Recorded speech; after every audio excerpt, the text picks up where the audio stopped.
4 বছর পর ফাইবার সেবাদাতাদের কাছ থেকে আবারও নেটওয়ার্ক মনিটরিংয়ের নিয়ন্ত্রণ ফেরত পাচ্ছে মোবাইল অপারেটররা। ডাটা নেটওয়ার্ক নিয়ন্ত্রণকারী DWDM মেশিন আমদানি এবং তা ফাইবার নেটওয়ার্কে বসানোর সুযোগ দিচ্ছে বিটিআরসি। শিগগিরই এ বিষয়ে জারি হবে নির্দেশনা। নতুন সিদ্ধান্তে পড়ে থাকা ৮৬,০০০-এর বেশি সরকারি ফাইবার কম খরচে ভাড়া নিয়ে কার্যকরভাবে ব্যবহার করতে পারবে মোবাইল অপারেটররা।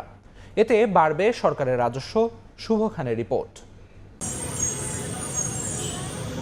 মোবাইলে 4G সেবায় একজন গ্রাহক নির্ধারিত 7 Mbps গতিতে সেবা পাচ্ছেন কিনা তা পর্যবেক্ষণ, নেটওয়ার্কের সর্বোচ্চ স্থায়িত্ব নিশ্চিত করা এবং মুহূর্তেই ফাইবার কাটা পড়ার নির্দিষ্ট স্থান শনাক্ত করে dense wavelength division multiplexing বা DWDM মেশিন।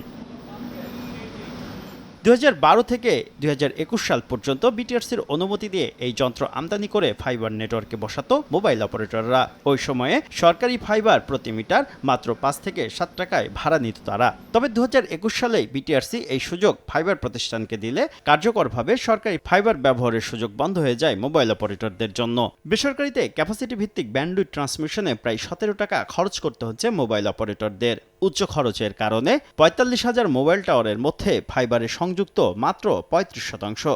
তবে সম্প্রতি আবারও DWDM মেশিন আমদানি ও নিয়ন্ত্রণের অনুমতি চায় মোবাইল অপারেটররা। ছাড় দেওয়ার আশ্বাস দেয় সরকারও। আমাদেরকে আমরা এনটিটিআর প্রশ্নে অনেক ছাড় দিব এবং সেটা আমরা প্রমিস করেছি। এই ছাড় দেওয়া নিয়ে তীব্র আপত্তি জানায় ফাইবার সেবাদাতারা। ইন্টারন্যাশনাল বেস্ট প্র্যাকটিস বলে বাংলাদেশের উপর অনেক কিছু চাপায় দেওয়ার চেষ্টা করা হয়। একজন সার্ভিস দিতে পারছে না বলে তার ব্যবসাটা আমাকে দিয়ে দাও, এটা খুবই অন্যায় একটা আবদার।